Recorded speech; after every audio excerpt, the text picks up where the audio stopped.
Mr. Reese, you have 72 hours to remove the unauthorized canopy structure, or face daily fines of 150.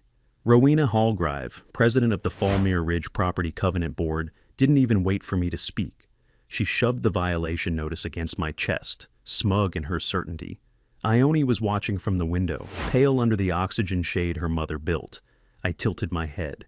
"You sure you want to put that in writing?" I said quietly. "Because that canopy design is registered with state medical equipment exception codes. And your seal here, it's 3 years out of date." "Oh, we're doing this again? Then let's do it properly." If you're into HOA revenge stories with real consequences, subscribe right now. Because this one ends with a SWAT breach you won't believe. My name's Calder Reese. I keep quiet around the neighborhood, don't show up to the board meetings, don't post in the Facebook group. I'm the guy who waves once, then disappears. But I'm also the former lead breach technician for the Northern Nevada Emergency Response Unit. I helped train half the people now assigned to tactical entry across 3 counties. And the girl inside that canopy? She's the only reason I got out alive. That medical tent isn't an eyesore. It isn't clutter. It isn't against code. It's the only thing shielding my daughter's lungs from the allergens that nearly killed her last spring. She was 6 weeks post-viral when her immune system collapsed. 2 ambulance rides, 42 oxygen dips. A mother who never came home from the hospital. That canopy is Ione's last line of defense, and her late mother's last design. And now it's under attack by a woman with a clipboard and a vendetta. Fallmere Ridge is a master-planned community designed to look clean on camera. Stucco symmetry, identical solar mounts. Fresh mulch every month. The kind of place that boasts unified aesthetics and standards of excellence like they're the law. The HOA here isn't just strict, they're paranoid. And Rowena? She runs it like a Cold War surveillance state. She has compliance agents who leave notes without names. She calls meetings at midnight and votes on policies without residents present. Until now, I stayed out of it. I figured, file your forms, play it safe, let the retirees have their fun. But when my daughter's air supply got labeled non-conforming architecture, it stopped being a game. I tried polite. I sent her the city medical exemption. I offered to move the canopy to the rear fence. No reply. Just more fines, more threats. And then her husband, Derek Hallgrive, started making rounds with a yellow vest and a clipboard. He called it a visual sweep for fire risk. What he was really doing was pacing within 6 feet of my side door, peering at the tent, recording on his phone. I caught him once, asked what agency he was with. He grinned and said, "Internal Safety Enforcement." I reported it to the sheriff. But there's only so much a deputy can do about a man with a camera and a fake badge in a private community. So I did what I was trained to do. I documented everything. Cameras, logs, dates, witnesses. My home security system feeds into a private server, double encrypted, one backup at home, one in cloud storage tied to a dead drop. The motion triggers are calibrated tighter than the unit standards require. And most importantly, I trained Ione how to activate the emergency alert. Not a button, a phrase, one line of text. Blue code, stand still. That was the system I built after Rowena's second notice, and it saved her life.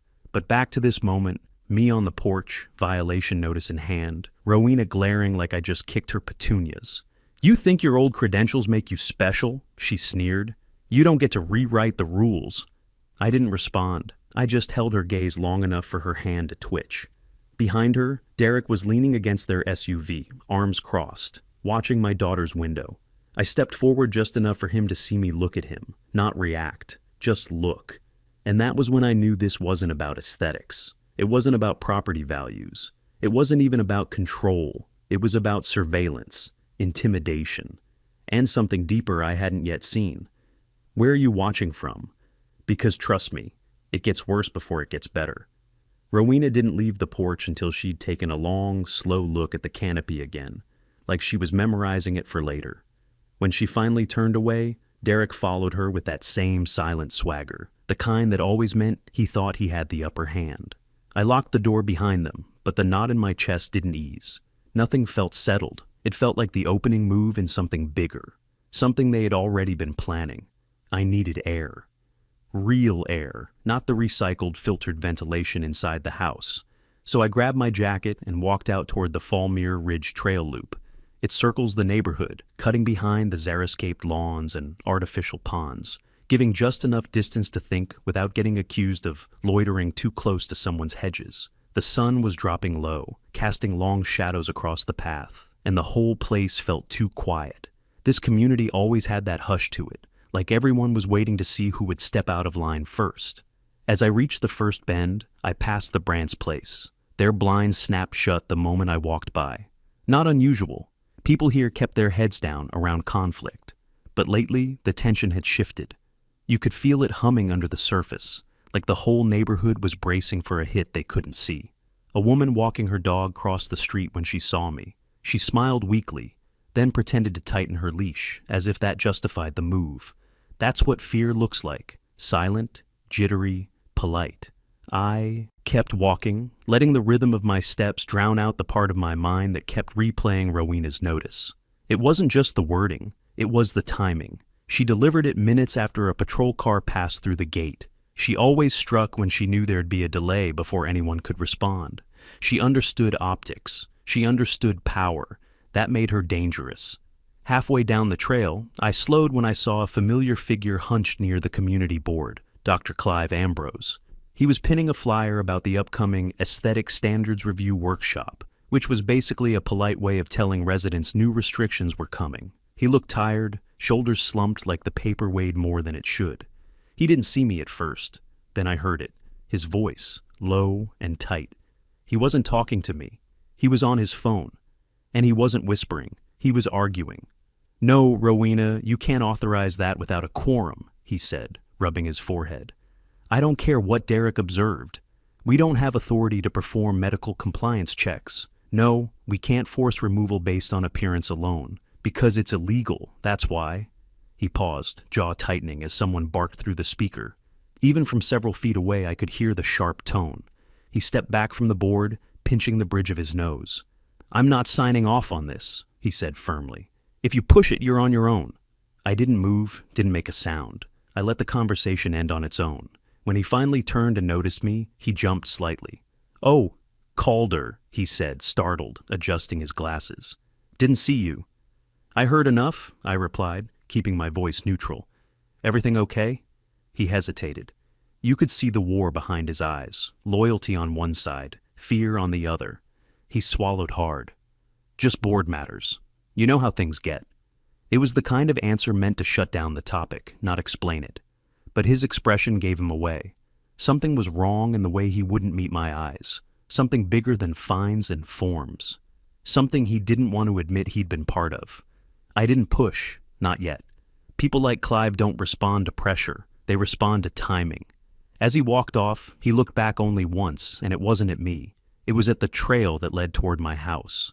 He wasn't checking the scenery. He was looking for someone, or making sure someone wasn't there. I resumed walking, the cool desert breeze brushing against my face. The silence along the trail felt heavier now, charged with something new. Not just hostility, not just intimidation. There was fear coming from inside the HOA itself. And fear like that never starts without cause. By the time I finished the loop and reached my street again, I knew the truth. This wasn't a simple enforcement dispute. It wasn't a clash of personalities. Fallmere Ridge was hiding something behind its clean sidewalks and quiet doors. And whatever Rowena was trying to force through, she didn't want anyone questioning it. The worst part? Derek had been watching my house long before today's notice. And Clive's tense phone call confirmed it wasn't random. Whatever they were planning next, it was already in motion. 3 days passed. 3 more fines arrived. Each one was more aggressive than the last, with Rowena citing obscure clauses about unpermitted auxiliary installations and non-standard structural aesthetics. It was the HOA version of carpet bombing. Wear you down with paper until you crack. But I wasn't cracking. I was watching, measuring, logging, and I wasn't the only one. I saw Clive again near the mailbox pavilion on Wednesday afternoon. He was standing next to one of the rust-colored benches, flipping through the HOA ledger binder like it physically offended him. His posture was rigid, jaw tight, eyes scanning lines with something more than administrative focus. He looked like a man counting sins. I didn't approach, just gave him a nod as I passed. His eyes met mine for a second, sharp, unsettled, then flicked away. That wasn't avoidance. That was fear. And something else. Guilt. Later that evening, I watched from my living room window as Derek made another pass. He walked along the curb with a headlamp on, holding what looked like a clipboard and some kind of measurement tool. Not a tape measure, something bulkier. He stood outside the canopy again, pretending to jot notes. He didn't knock, didn't speak, just lingered. Ione was inside, reading. I moved behind the curtain and adjusted the exterior cameras. The AI facial recognition software marked Derek's movement as the 6th incident in 9 days. At 2:17 a.m., the motion alert on my phone buzzed. I rolled out of bed instantly, checked the feed. Derek. Again. This time, he was crouched near the side fence, flashlight off. He was holding something, flat, rectangular. Not a clipboard, a badge, no. It looked like an old county utility inspector badge, the kind the water authority used before they switched to digital clearance IDs. I knew that badge. I used to train breach teams on how to identify legitimate inspectors during crisis zones. The problem was, it had been phased out 5 years ago. I didn't confront him. I didn't call it in yet. Instead, I screen captured the video and logged the timestamp. That kind of impersonation could go from creepy to criminal in seconds if you played it wrong. The next morning, I made my move. I went to the Falmere Ridge Clubhouse, where the monthly Design Review Subcommittee meeting was scheduled. Most residents avoided these unless they were building something new. But I knew Rowena would be there. I also knew Clive had to attend as treasurer. The clubhouse was designed to feel modern. High ceilings, faux stone walls, decorative succulents, all sterile smiles and silent rules. I sat near the back, watching Rowena at the podium. Her voice was syrupy with just a hint of blade underneath. "We must enforce symmetry, even in emotionally sensitive cases," she was saying. "Otherwise, what's the point of a standards board?" That line sat in my gut like a stone. Clive sat at the end of the board table, flipping through a folder. He looked worse than before. His fingers tapped a pattern on the table, 3 short, 2 long, then a pause. A nervous tick, or maybe counting down to something. When the meeting adjourned, I walked the long way around the clubhouse to intercept him as he left. I didn't ask questions, just showed him the still image from last night. Derek crouched, holding that outdated badge. Clive stopped cold. He stared at the photo for a long time, then closed his eyes. "You weren't supposed to see that," he muttered. "I wasn't supposed to need to," I replied. He didn't look at me, just slipped the folder under his arm and walked off without another word. But the next morning, I found a plain envelope slid under my door. Inside, a printed map of Falmere Ridge, with red markings near 3 properties, including mine, and a sticky note in small, shaking handwriting. He's not just inspecting, he's recording access points. That was Clive. He hadn't said it out loud, but he'd spoken all the same. And I understood what it meant. Rowena was building a case that didn't just challenge the rules. She was laying the groundwork to justify entry. Derek was preparing something, and Clive finally had decided not to be silent. It didn't take long for the escalation to arrive. 2 days after the envelope slid under my door, a new letter was taped directly over the canopy's entry flap. Not in the mailbox, not handed to me. Just bold, wet ink on official HOA paper, plastered to the vinyl panel like a warrant. I peeled it off slowly, scanning every line as I went. Subject: Emergency Compliance Inspection, Health and Safety Ordinance B7. Access to auxiliary structures required within 24 hours. Non-compliance may result in board-approved entry. Board-approved entry. That wasn't just overreach, that was a threat. And this time, the notice wasn't signed by Rowena. It was signed by D. Holgrave, HOA Safety Liaison. That position didn't exist. I'd read the bylaws top to bottom after the first fine. There was no safety liaison, no emergency ordinance called B7. This was fiction wrapped in formatting, but it was also a test, a probe to see how far they could push before someone pushed back. I walked the perimeter of my yard that night, double-checking the locks on the canopy's entrance gate. The motion lights had been rewired with a stronger grid just last week. My security feed was now set to auto-notify 2 off-site servers and 1 trusted contact, Deputy Marshal Rivera, my old teammate. She'd called me the moment I sent her the footage of Derek crouched, near the fence. "That's enough to trigger probable cause if he crosses the line again," she'd said. "You get me something live and current, I'll act." Now I had a live threat, a fake ordinance, a fake title, a man with no credentials signing off on entry into a medically active area. But I didn't just need to react, I needed to prepare, so I left the notice up, not out of fear, as bait. The next morning, I parked my truck across the street and walked Ione to the community rec center for her scheduled health check with the on-call paramedic. The walk there gave me a clear view of my home from a distance. And sure enough, at 11:36 a.m., a yellow vest rounded the back fence. Derek. He wasn't carrying a clipboard this time. He had a black duffel bag. I tapped my phone screen twice, triggering the silent perimeter alarm. The feed streamed instantly to Rivera's secured inbox. A second tap tagged the clip and uploaded it to the off-site drive. Derek stood at the canopy door for 30 seconds. Then he reached into the bag and pulled out something silver, small, shiny, a multi-tool. He leaned in. The canopy door zipper moved half an inch. That was all it took. The moment it moved, the pressure sensor along the entry strip triggered the alert system. A silent flash activated inside the canopy. No sound, just a blinking strobe to warn Ione. She wasn't inside, but the system didn't know that. It behaved as if she was. And that meant the next alert went directly to Rivera. 23 minutes later, I returned home. Derek was gone. The notice was also gone. But the sensor logs remained. The breach attempt had been real. The movement, the tool, the contact, all documented. I reviewed the footage again and again. Derek's posture wasn't casual. He wasn't inspecting.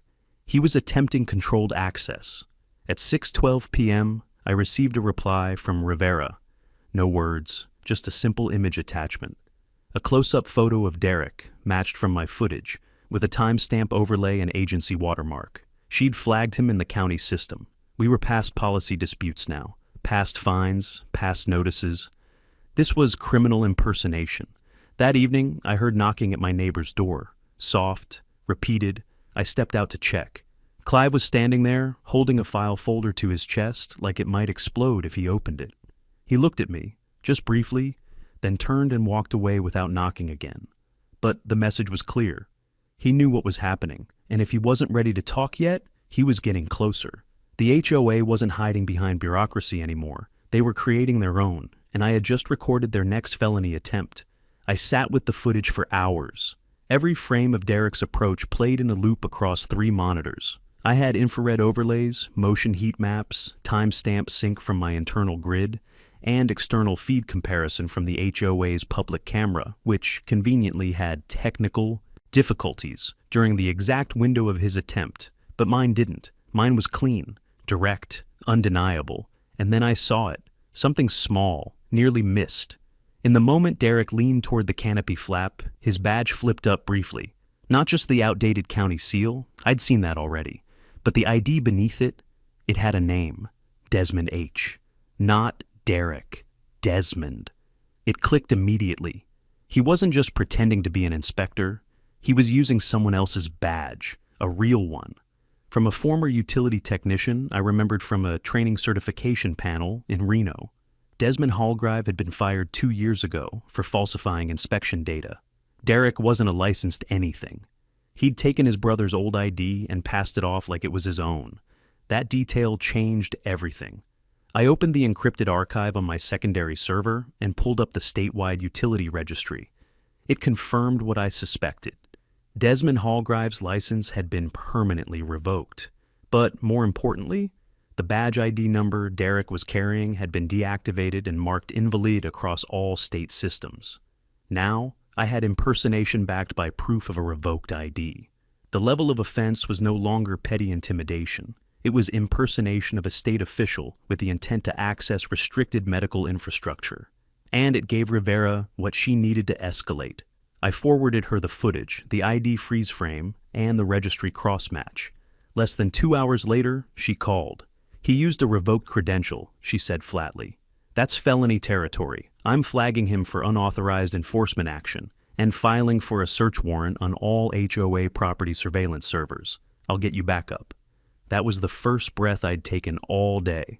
But before I could stand, There was a soft knock on the front door. Not urgent, not loud, a careful rhythm. I opened it to find Clive standing there in a windbreaker, holding a leather-bound folder and looking like he hadn't slept since the HOA was formed. "Can we talk?" he asked. I stepped aside without a word. He moved like someone carrying something radioactive. He didn't sit, just stood near the window, watching the canopy sway slightly in the breeze. "I'm not proud of the things I've signed off on," he said finally, "but I never signed this." I stayed silent. He opened the folder and laid out 3 memos across my kitchen table. Each was stamped with the Falmere Ridge Board seal. Each bore Rowena's signature, and each referenced an internal emergency safety resolution involving the right to inspect non-conforming structures without prior notice. None of these were voted on. I knew that already. But what chilled me was the last page, a communication log between Rowena and Derek. "Assess property 17 perimeter again," it read. "Locate rear access point, map visibility blind spots." Clive tapped that line. He didn't write this as a concerned resident. He wrote it like a breacher. I looked up at him. "Why are you showing me this now?" He flinched. "Because I saw the footage," he said, "and because I found something else." He reached into his coat and pulled out a printed image, black and white, slightly grainy.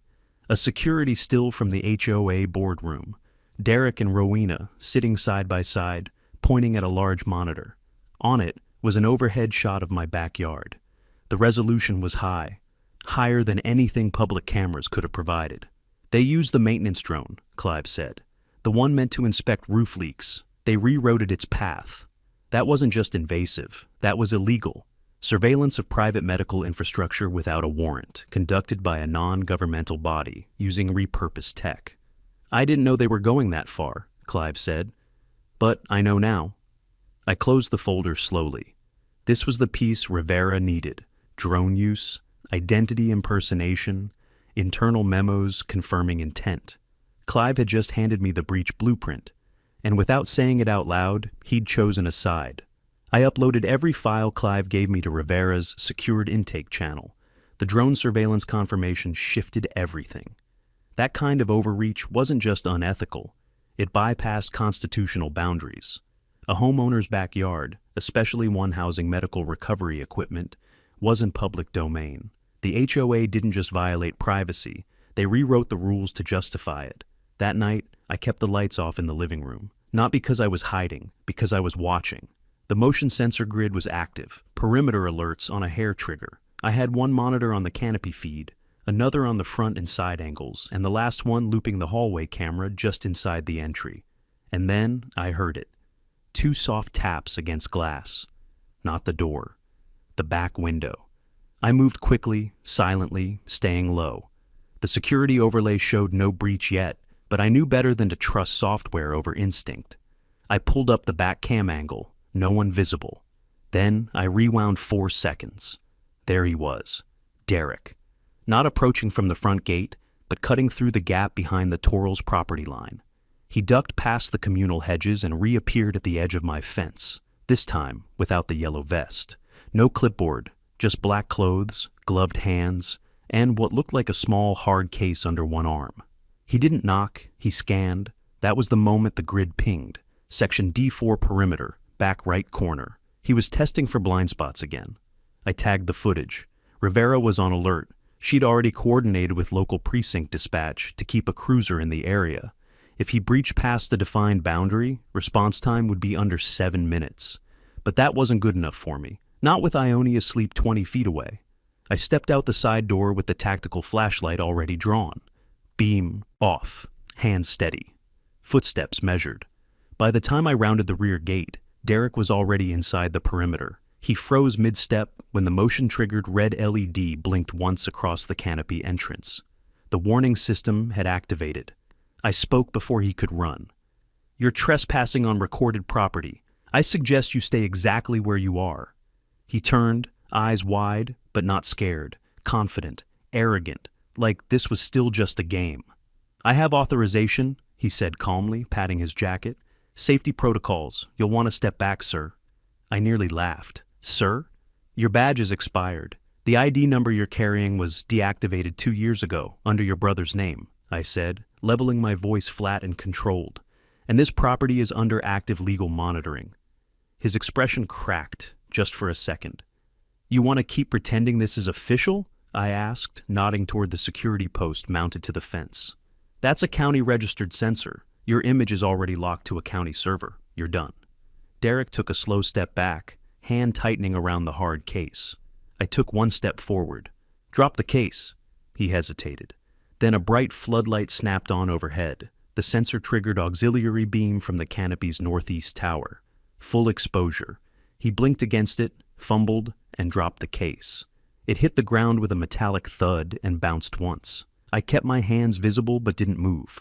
Within minutes, the cruiser appeared at the end of the block. I didn't call it in, the sensor alert did. Rivera's coordination had worked. Deputy Harlan stepped out of the car, hand already near his holster. Derek raised both hands slowly. "Inspection protocol," he muttered again. Harlan wasn't impressed. He cuffed him on the spot and secured the hard case. "I hope that isn't what I think it is," he muttered. It was worse. Inside the case, 2 camera lenses, thermal scanning gear, a voice recorder, and a printed map with 3 properties marked in red ink, mine included. This wasn't about enforcement, it was reconnaissance. Back inside, I locked the door behind me and checked the monitor. Ione was still asleep, completely unaware that the man claiming to protect the neighborhood had nearly made it inside her sanctuary again. But this time, the line had been crossed in front of law enforcement, and Rivera now had every tool she needed to bring this entire HOA to its knees. Rivera arrived just after dawn, not in a cruiser, not in uniform, plain clothes, badge on her belt, tired eyes that said she hadn't slept since the arrest. She didn't knock, just walked up my driveway with that look she always had when something big was about to shift. "You ready to burn this thing down?" she asked. I let her in. The evidence was already compiled. Derek's recorded approach, his claim of inspection protocol. The revoked utility badge, still, laminated, still active enough to fool a casual glance. The hard case and its contents, especially the thermal lens and audio recorder, had been inventoried and logged by Deputy Harlan. But Rivera was here for something else. She laid a single sheet of paper on my kitchen table. It was an internal memo from the Falmere Ridge HOA system, time-stamped just 2 days prior. To Safety Liaison, D. Hallgrive. Subject, secondary objective, data retrieval from Lot 17. Ensure recording devices are located. If discovered, assume internal breach risk, disable and extract as necessary.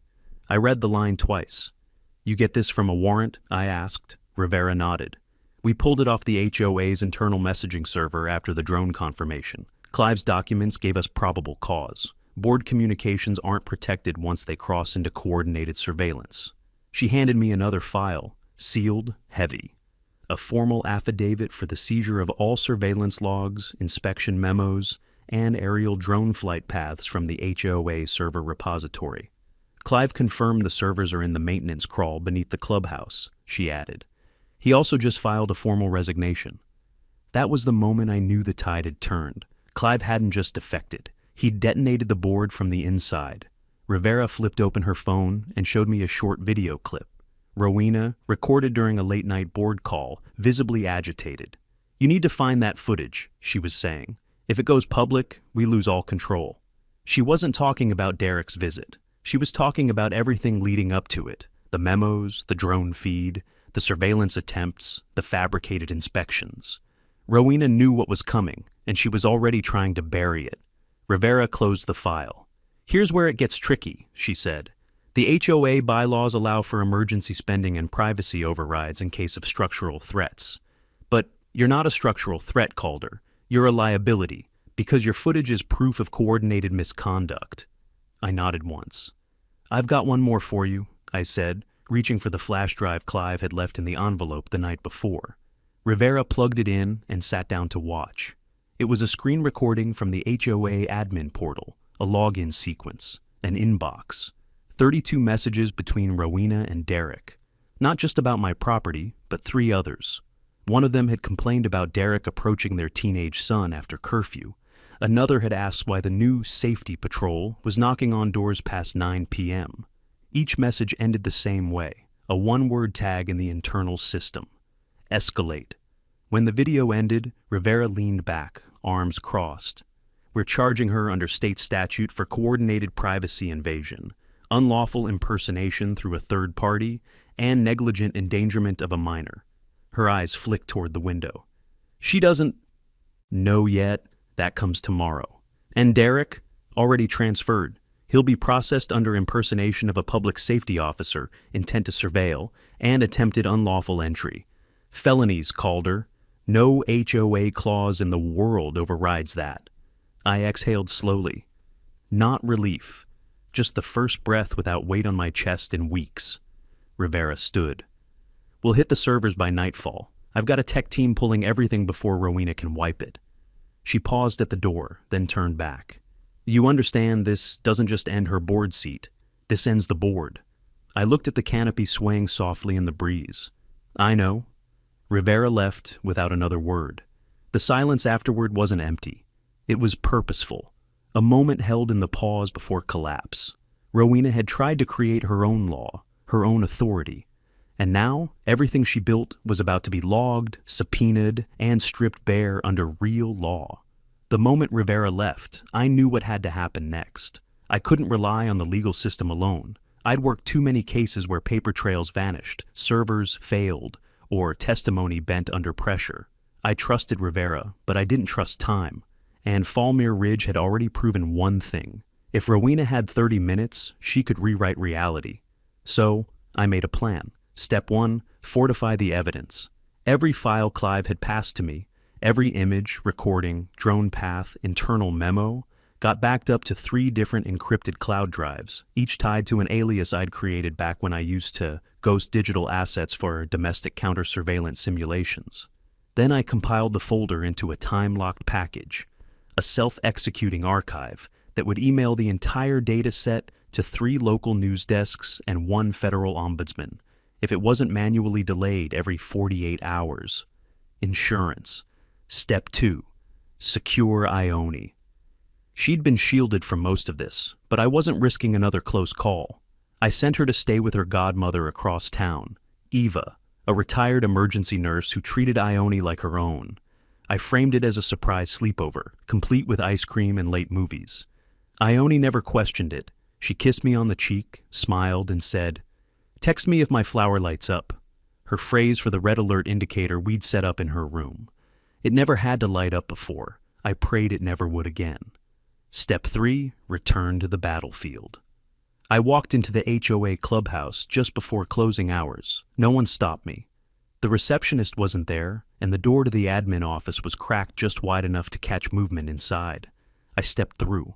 Rowena was at the far wall, sorting through a row of storage drawers with clipped frustration, her hands stiff and tense. She didn't flinch when she saw me. She just turned slowly, one eyebrow raised like I was late for an appointment. "You've made quite the mess," she said. "No, Rowena," I replied. "You did. I just made sure someone saw it." She crossed her arms, lips twitching.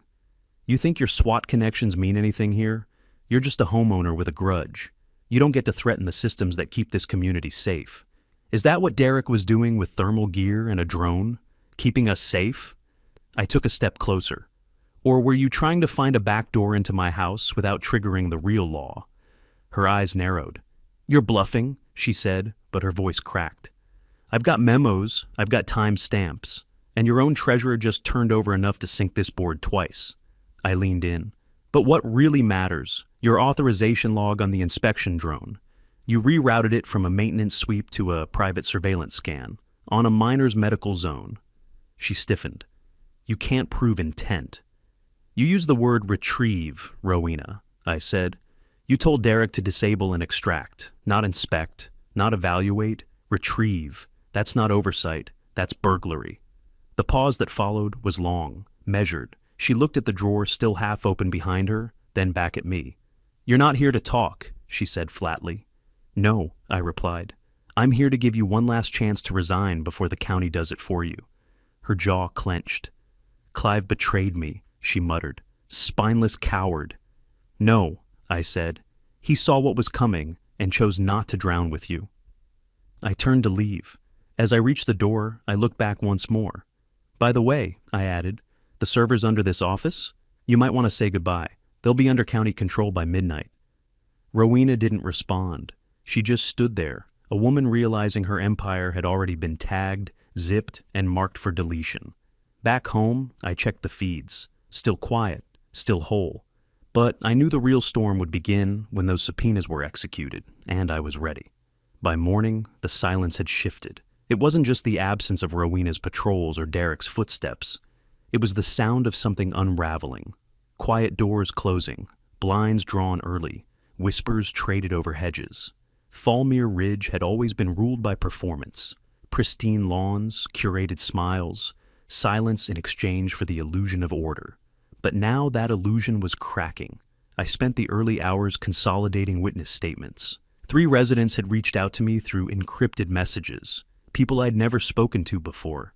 They'd seen Derek on their properties too, walking their fence lines, shining lights into their windows under the pretense of external compliance checks. One even had doorbell footage showing him pressing the screen of a handheld scanner against their gas meter. There was no HOA policy for that. There never had been. I compiled everything into a running incident log and labeled each with time codes, location, and statement backups.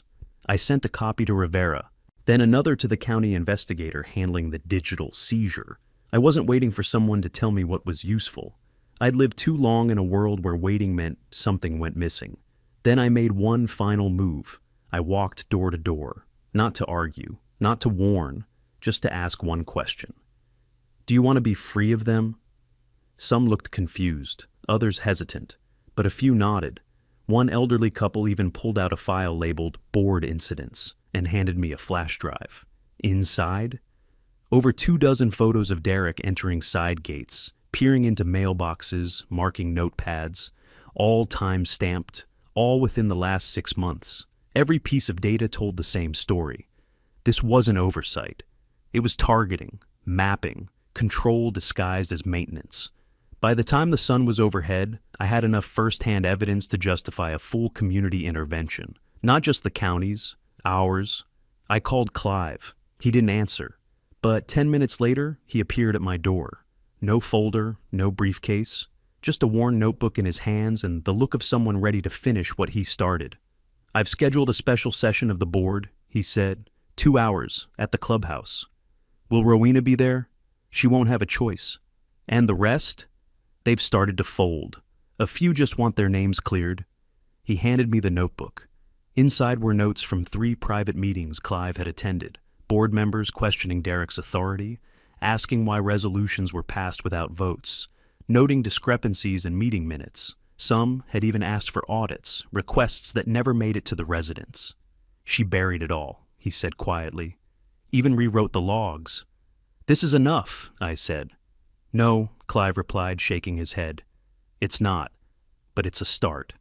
2 hours later, the community clubhouse was fuller than I'd ever seen it. No refreshments, no courtesy smiles, just folding chairs, tension, and the cold fluorescent buzz of reckoning.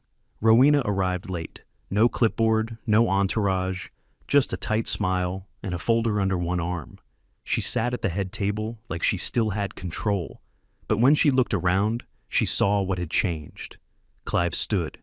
As acting treasurer, he began, I hereby submit the motion to suspend all operations of the current Fallmere Ridge Board of Directors pending external investigation.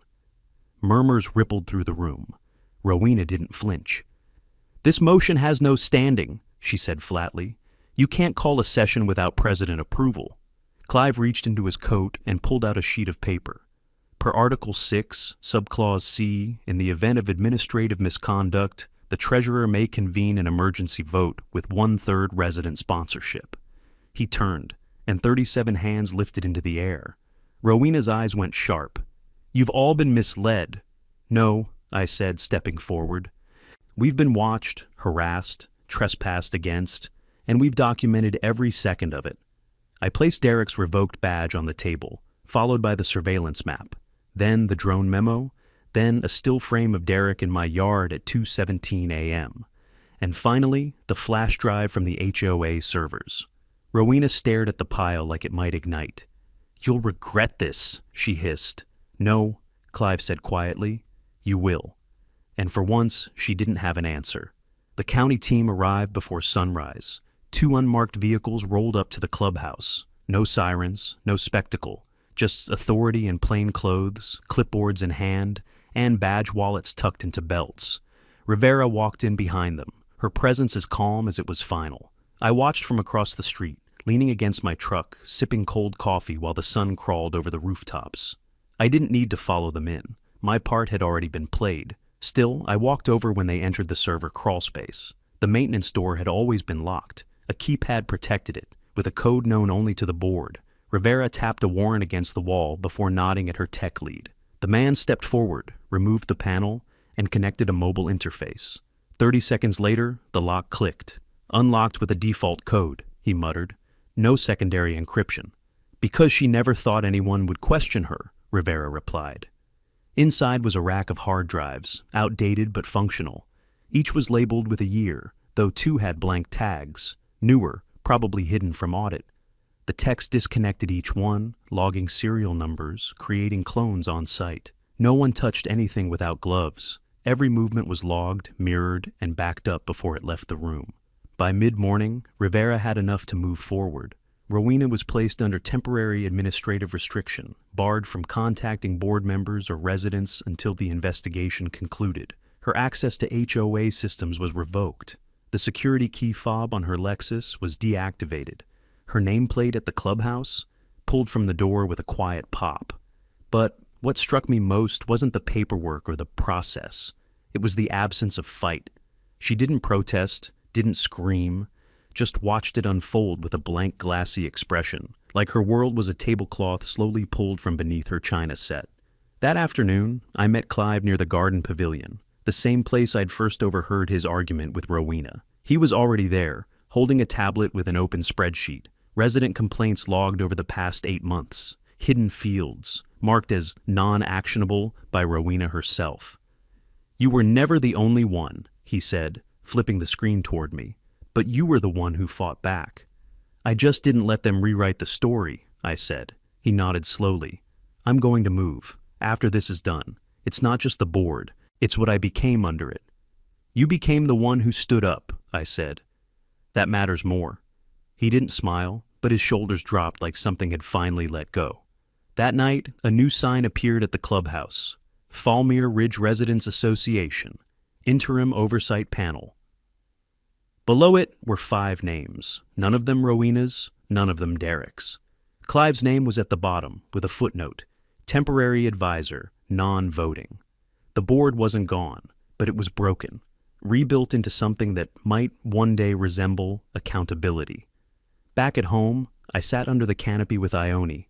She was reading, the filtered sunlight soft against her face, the oxygen unit humming quietly beside her. She looked up from her book. "Are the bad people gone?"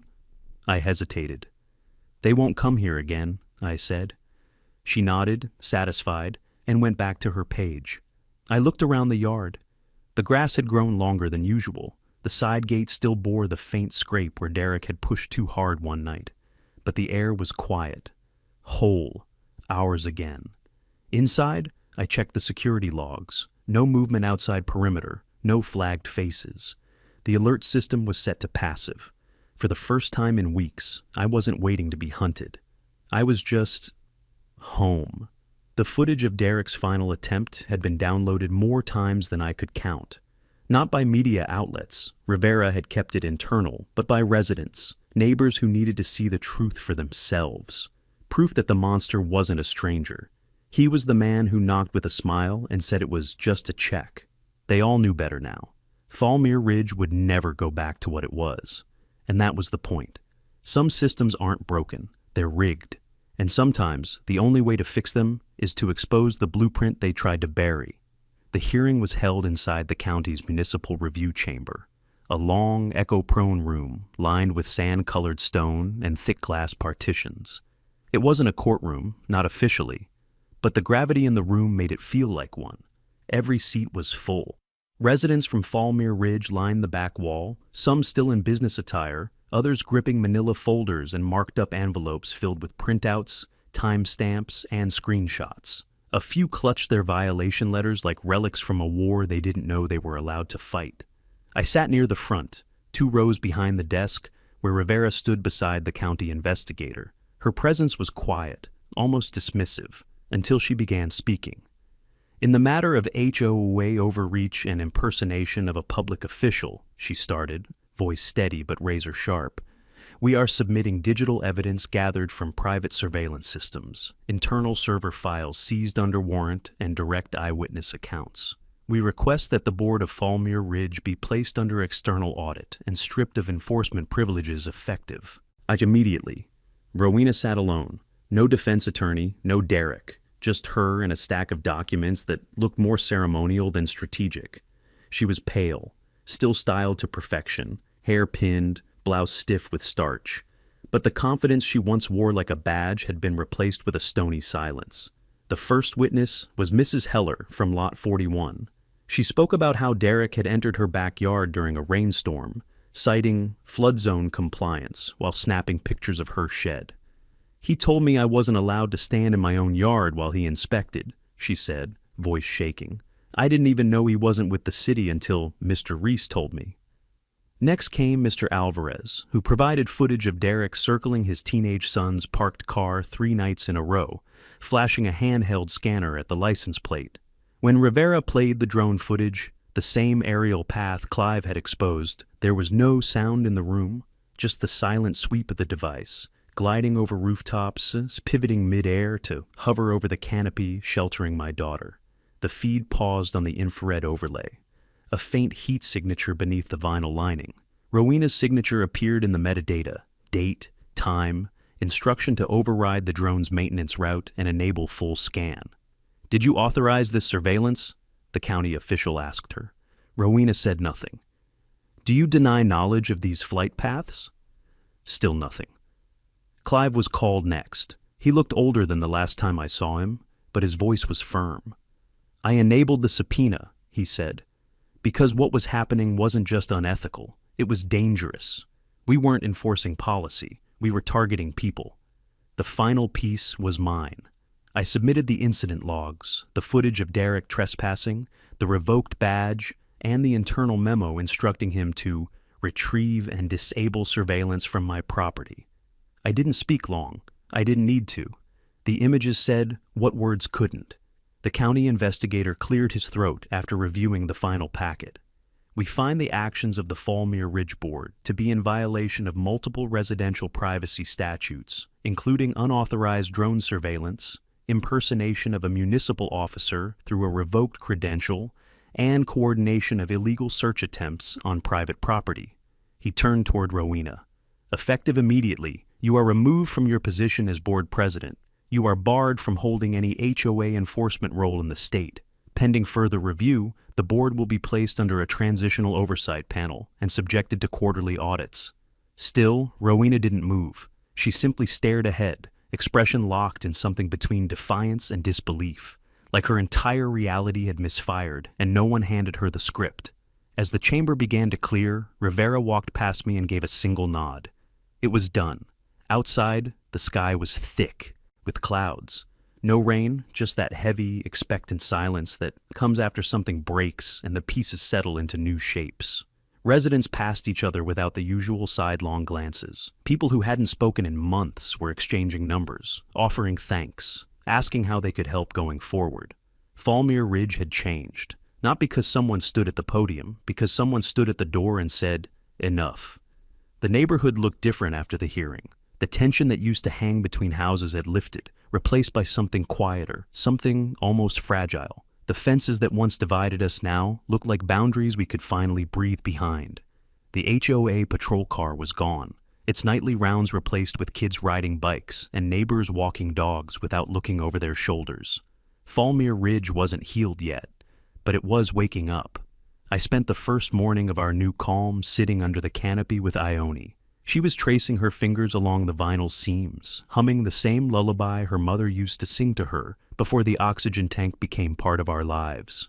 The air smelled faintly of dust and sun-warmed plastic. For the first time in months, I wasn't waiting for the crunch of footsteps on gravel. You look tired, she said, watching me. I'm just still catching up, I replied. She nodded thoughtfully. Mom would have liked this. She meant the peace, not the tent. Her mother used to say safety wasn't the absence of threat. It was the presence of control. I finally understood what that meant. After everything, we hadn't just reclaimed our home. We'd taken back control from people who thought power meant ownership. Later that afternoon, Rivera stopped by. No badge this time. Just jeans, a coffee in one hand, and exhaustion disguised as ease. She stood near the canopy, smiling faintly at the hum of the oxygen compressor. She's tougher than both of us, Rivera said. She always was, I replied. Rivera crouched down to inspect the base of the canopy. You know, you could file civil damages. The county would back you. I don't want their money, I said. I just want my daughter to grow up somewhere that doesn't feel like a controlled zone. Rivera straightened, eyes soft. You got that now. Maybe, I said, glancing toward the street. But it shouldn't take a badge or a breach to remind people of their rights. She nodded, thoughtful. Change usually starts when someone like you decides to stop waiting for permission. We talked a little longer about procedure, about next steps, about the pending charges. Derek was still awaiting trial. Rowena was negotiating plea terms. The HOA's insurance carrier had already withdrawn, and the oversight committee had frozen all enforcement actions until new elections could be held. Bureaucracy was slow, but inevitability wasn't. After Rivera left, I walked through the yard. The red warning light Ione once called her flower still blinked softly near the canopy door. I left it there as a reminder, not of fear, but of readiness. The lesson my career drilled into me had never changed. Safety isn't something you assume, it's something you maintain. As the evening stretched, neighbors began to gather. Clive showed up carrying a small box. Inside were a handful of documents, the last remnants of the old board. He handed them to me. Everything she built, he said. You decide where it goes. I looked through the stack. Unsigned resolutions, private vote records, and a ledger of every fine ever issued under Rowena's presidency. Each number represented a piece of someone's peace of mind taken away. I walked to the metal burn barrel near the side of the yard, lit a match, and dropped the whole box in. Clive didn't stop me. He just watched the papers curl into ash. When the last flame died, I felt something close, like an invisible circuit completing itself. We weren't just ending a fight, we were ending a cycle. The next morning, Falmere Ridge felt lighter. Children were playing near the community pool again. A father I barely knew stopped me on the trail and said, "Thanks for standing up." I told him it wasn't me. It was all of us, finally deciding not to look away. Before heading home, I paused near the garden pavilion, the place where Clive first hesitated to speak. The air was warm, still, the kind of quiet that doesn't mean emptiness. It means peace. I took one last look toward the horizon and thought about how close we came to losing all of this to a signature, a fake title, a lie written in official ink. This time, the truth had a voice. If you've made it this far into my story, remember this. Power doesn't belong to the loudest person in the room. It belongs to the one who refuses to be silent. If you believe in stories where justice wins, not by luck, but by grit, stick around. There are more battles like this, and more people who need to hear that silence doesn't mean defeat. Subscribe so you don't miss the next fight that proves it.